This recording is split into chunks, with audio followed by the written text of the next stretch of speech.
Hi, welcome to the Recovery Daily podcast. I'm your host, Rachel Abbasi. I'm a grateful recovering alcoholic and stroke survivor. Before we get into today's topic, I thought I'd update you on a couple amazing things. And number one is that I'm making my pooches some Halloween costumes. And the idea came from this morning after I let them out for poo-poos and potties. We came back in and I was like, we need to exercise their brains a little bit. So I grabbed a couple treats and we went into the living room. And what I wanted them to do was I wanted one of them to stay while the other one would heal. And we rotated back and forth. So both dogs know how to heal. Both dogs know how to stay, and they know how to do it individually, and they know how to do it together. What they don't know how to do is take turns where one stays while the other one, and what I mean by they can heal or stay by themselves is that the other dog isn't around, or I don't give an alternative command to the other dog. So what it is, as far as I'm concerned, is like a name association. So they know that when their name precedes the command that I'm talking to them. I mean, they should already know that because that's what we do, but clearly they don't. So what we did was, and just a reminder for those of you who are not lifetime listeners, I have a bulldog who's 3, an English bulldog, and I have a Weimaraner who's 4. So Weimaraner, super crazy active, crazy being the key word there. And the English bulldog is, of course, very calm. Well, most of the time tired and calm. But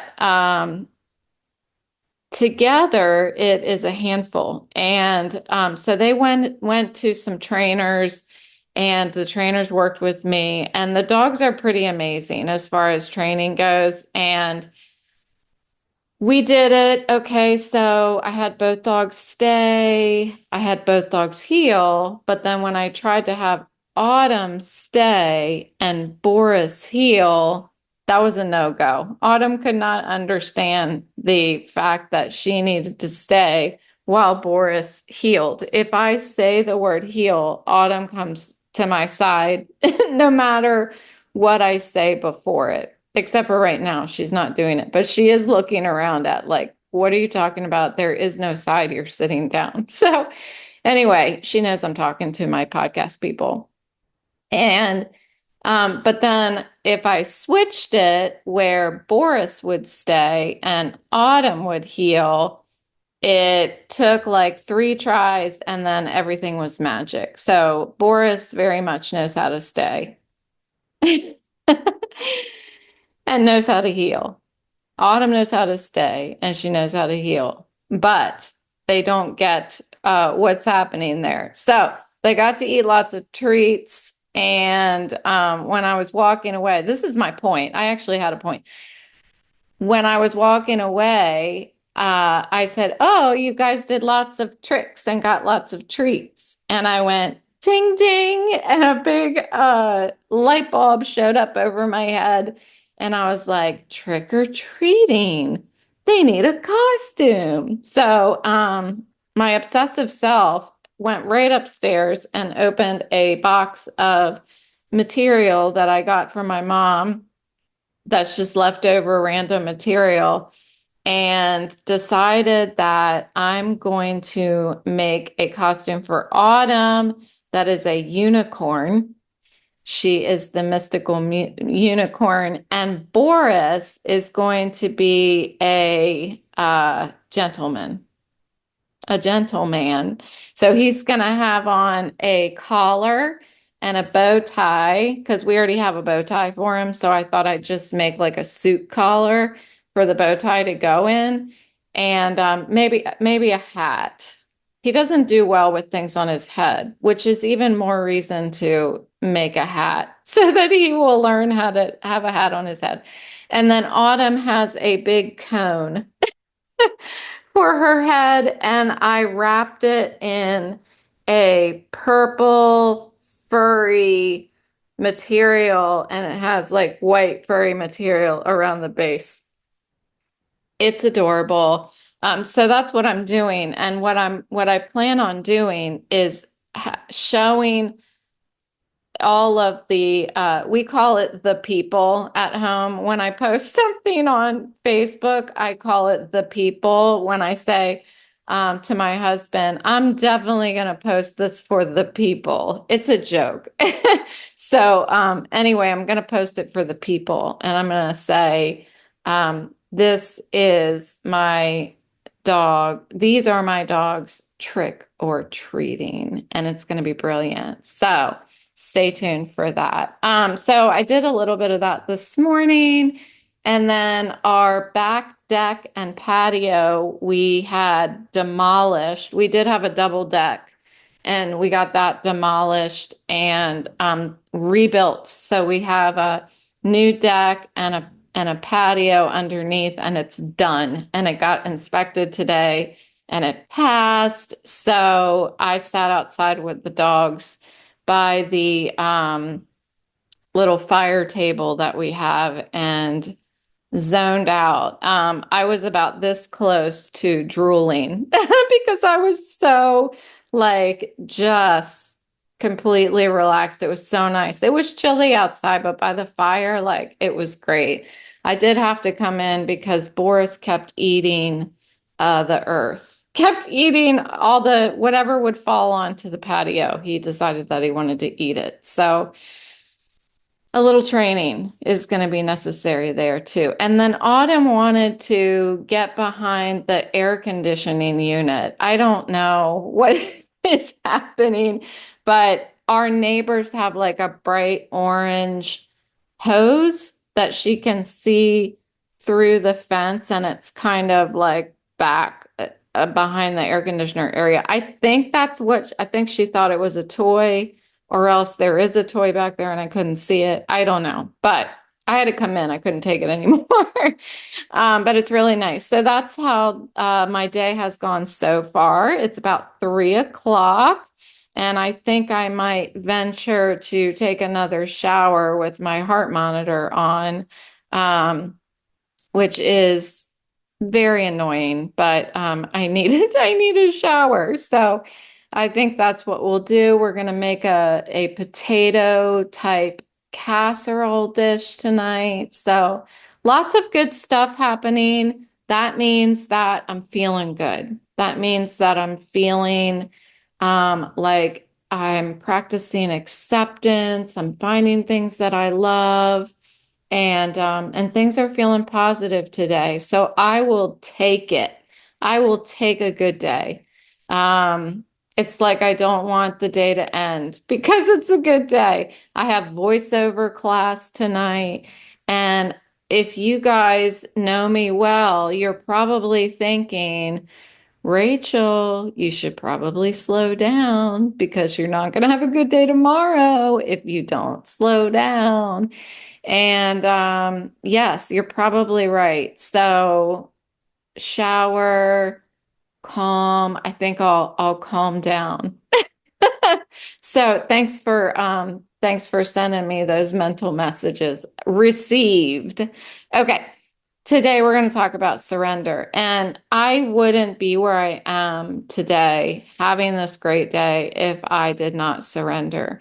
And I'm not talking about surrendering once. I'm talking about surrendering every single day when I open my eyes and practice that acceptance that I'm an alcoholic, I'm disabled, I have a vestibular disorder that's causing some sort of vision impairment and chronic migraines. Like, I have to think that through, accept it.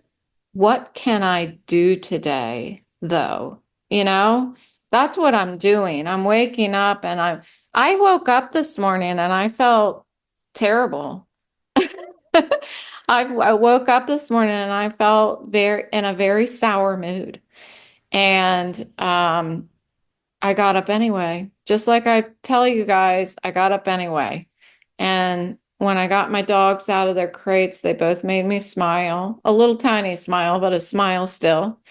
And I went to my two meetings, and they were both about surrender. So I was like, okay, the universe is talking to me.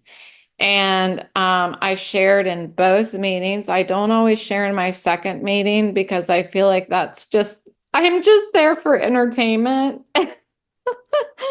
That's funny. Anyway, yeah, I shared, and things started perking up. It's like little by little, my day got better and better and better. And I don't know, like I'm here now and I'm feeling good. And it all starts with that surrender in the beginning. It's like saying, and I heard somebody say in one of the meetings, I can't do this anymore. That's what surrender sounds like in my head. And that's true. When I wake up in the morning and I feel poopy, you know me well, I always say poopy. When I feel poopy, I think, I don't want to do this. And then I think, but I can't do this. You know what I mean? I can't just sit here thinking that I'm poopy. It's not going to get me anywhere.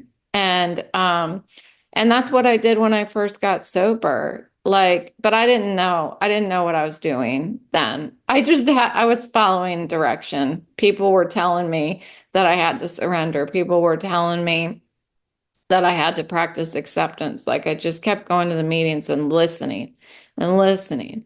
And I just tried to do what people were telling me to do.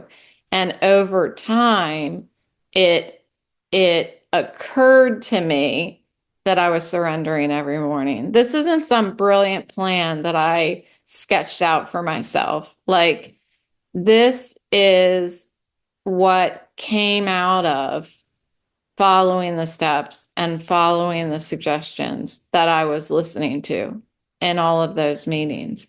I just kept doing the next right thing. Man, that next right thing really works. It really does. Like turning off my wanter and doing the next right thing. I say it all the time, but when I actually talk it through in one of these episodes, a lot of times I go back to that because I didn't want to do any of this. I didn't want to get sober. I just didn't want to be in pain anymore. I didn't want to die. And that's really what it came down to. I can't do this anymore because I'm going to die. And that I was sure of. Um, that's that came to a head when I looked in the mirror that one night in the middle of the night and said, you're already dead. Like I knew that I was dying and I knew that I couldn't do this anymore. And that's what surrender was. Surrender was me picking up the phone and calling Inova Cats and saying, I need to reserve a bed. Not because I want to reserve a bed, but I have to because I can't do this anymore. And all of this, as I was being as consistent as possible, practicing the steps in all of my affairs and just continuing to show up even when I didn't want to, things have worked out better than anything I ever could have planned. Um, when I stepped into this, I did not have confidence. I did not have confidence that I was in the right place. I didn't have confidence that this was going to work. Um, I didn't have confidence that anybody even liked me. Um, I didn't have confidence that I wanted to stay. that I wanted to stay stopped. Um, I thought that staying stopped was going to require willpower. And my program has been set up for me because I didn't set it up. I just put it together from all the things I heard from people. My program does not require willpower. My program requires action. Willpower to me is not an action. Willpower is a state of sitting still to me. Willpower is not doing anything, but standing strong. Yeah. And part of that is standing, not acting, standing strong. That's not what my program is about. It's not about standing strong. My program is about movement. My program is about action. So willpower has nothing to do with it. And one thing that I heard this morning was out of defeat, the loss of one's life is the condition for finding a new one. So the only way that I could find a new way of life is to let go of the old one. I mean, it was very upsetting.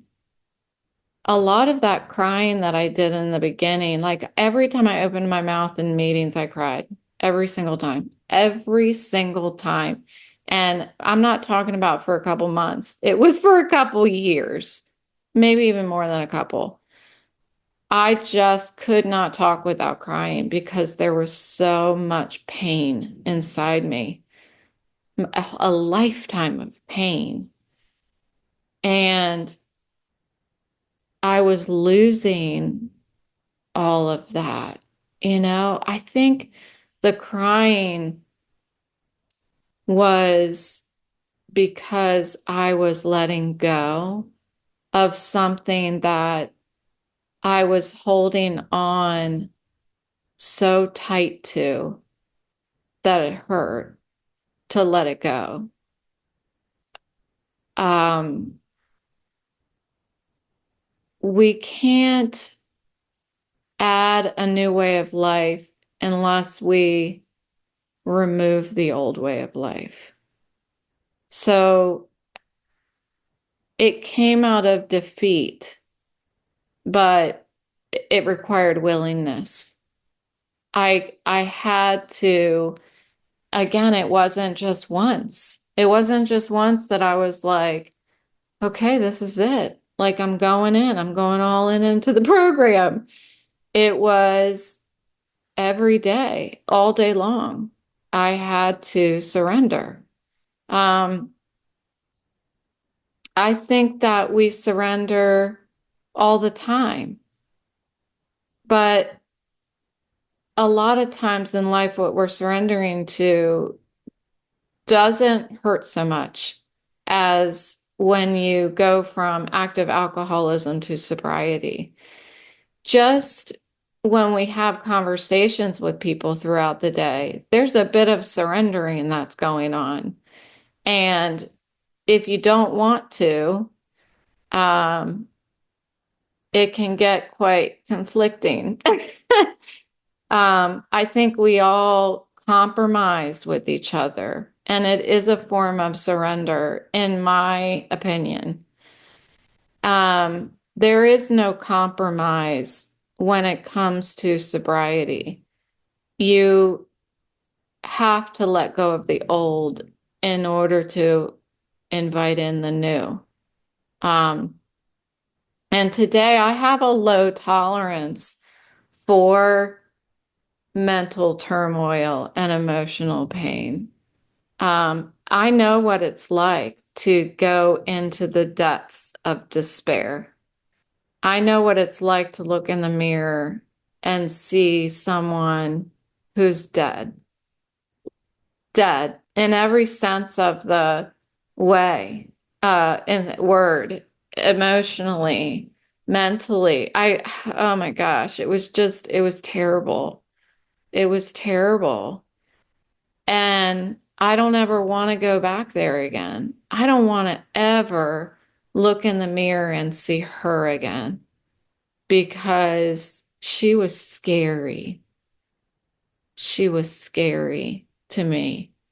Um, so I have a low tolerance for being any any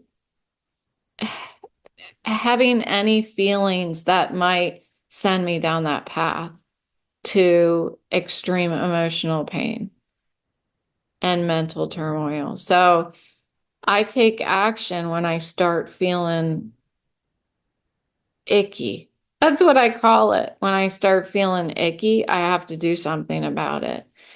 And sometimes when I start feeling icky and I do something about it, it doesn't work. And that's what you guys have been listening to over the past year is me trying to take action about my ickiness, and it wasn't working. Um, that's why I think this is just such an amazing project for me because I can go back. I don't do it. I've only done it once. Go back and listen to the beginning episode, and I can hear in my voice the emotional pain and mental turmoil. And that was me surrendering. I was like, if I don't do something, it's going to get worse and it's going to get really bad. Um, there were people this morning talking about all kinds of surrendering. Just like I was saying, like we do a lot of surrendering all day, every day. As I mentioned in conversations we have with other people, somebody mentioned the surrendering the need to always be right. And that was a good one. Um, I absolutely have that that feeling that I always want to be right. And I find more and more in stroke recovery that I'm wrong.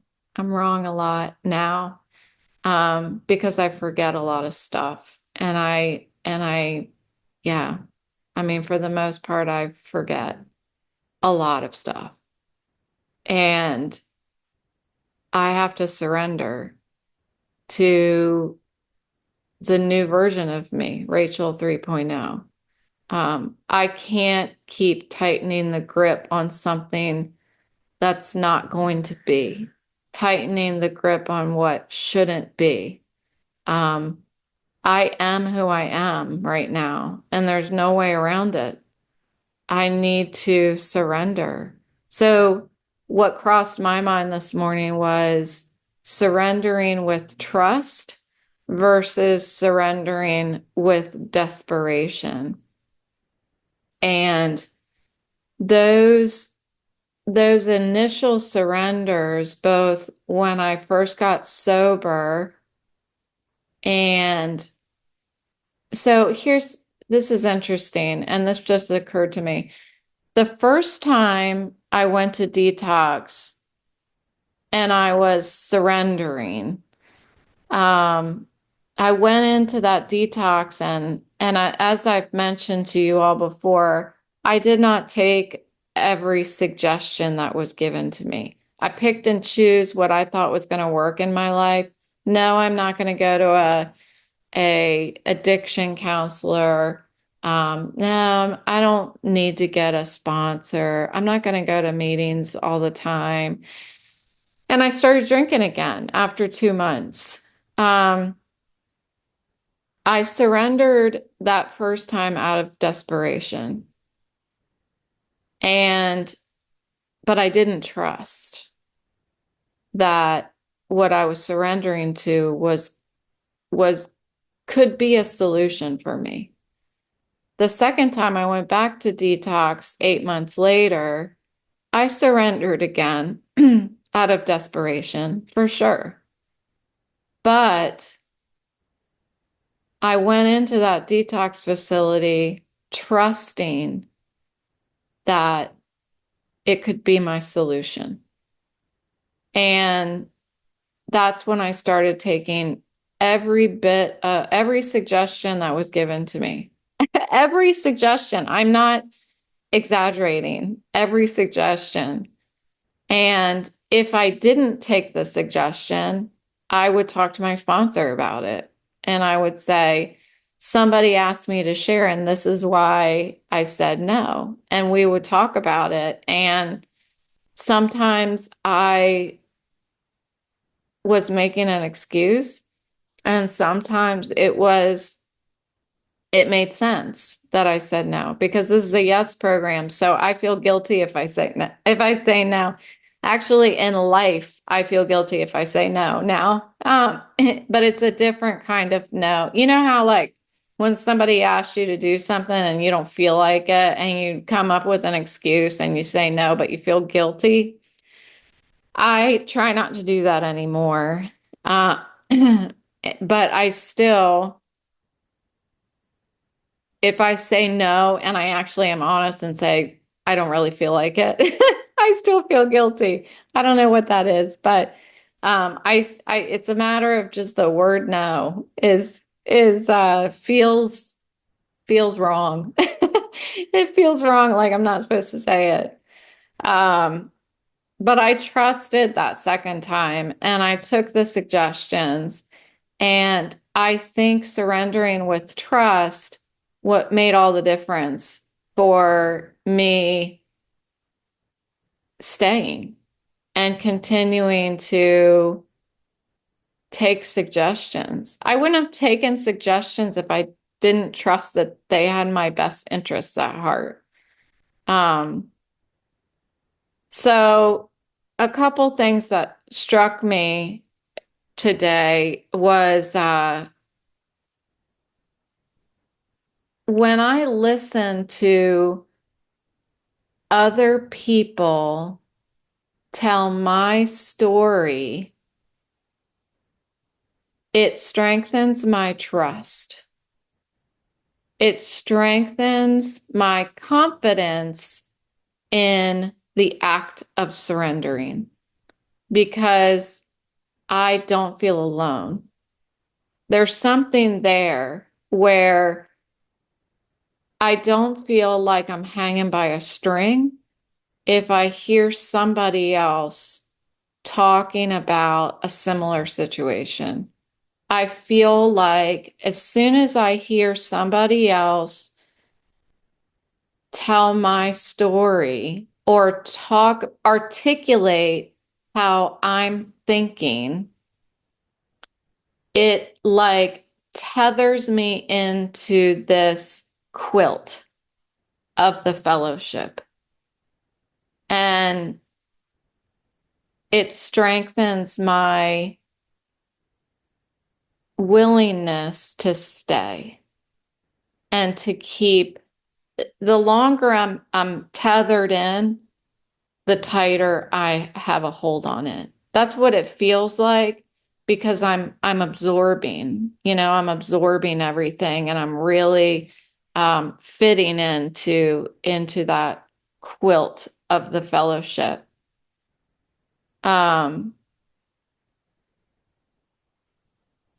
Something that struck me in my second meeting was I feel like, so this podcast episode, I didn't really talk about a higher power at all. And that's kind of on purpose, but I want to talk about my higher power. my concept of my higher power and how it plays a role in my perspective on surrendering. And there's a story in the big book that talks about how this guy comes to believe in God. And he comes to believe because he's like, he becomes humble and is like, who am I to say there's no God? You know, what do I know? But what I was thinking in another way is because my higher power is a combination of everything outside of myself, including my concept of God, who am I to say how much ego do I have if I don't admit that there is a power greater than me? That's what I was thinking, is that's why my concept of my higher power is everything outside of me, because it's all higher than me. You know, it's all greater than me. I am so small compared to all the things around people, places, and things around me, including my concept of my higher power, including the universe, you know, because that's a part of my higher power too. The universe and the infinite space out there, that is my higher power. How could it not be? How could I possibly think that there is nothing greater than me?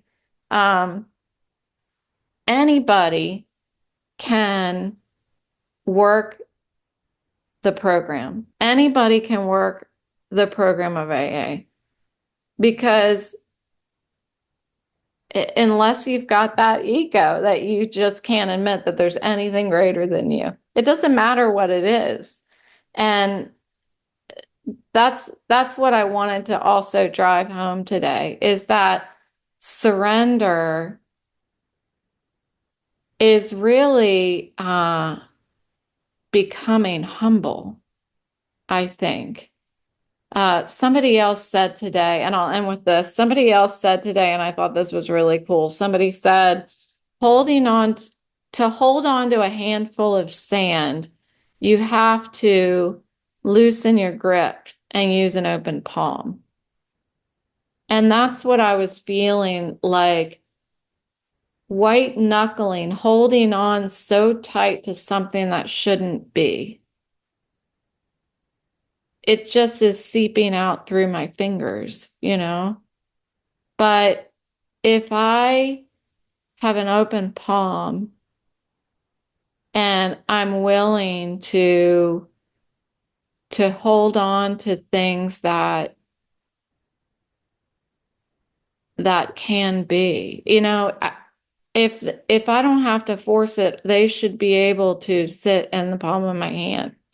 I shouldn't have to hold on tight. I don't know if that makes sense. It makes sense to me, so it's got to make sense to somebody because I'm not unique, right? Okay. That's all I have for today. So thanks so much for listening. I am definitely going to take a shower, make some dinner, and then I'm probably going to go back on that patio and sit by the fire again. So I'll talk to you tomorrow.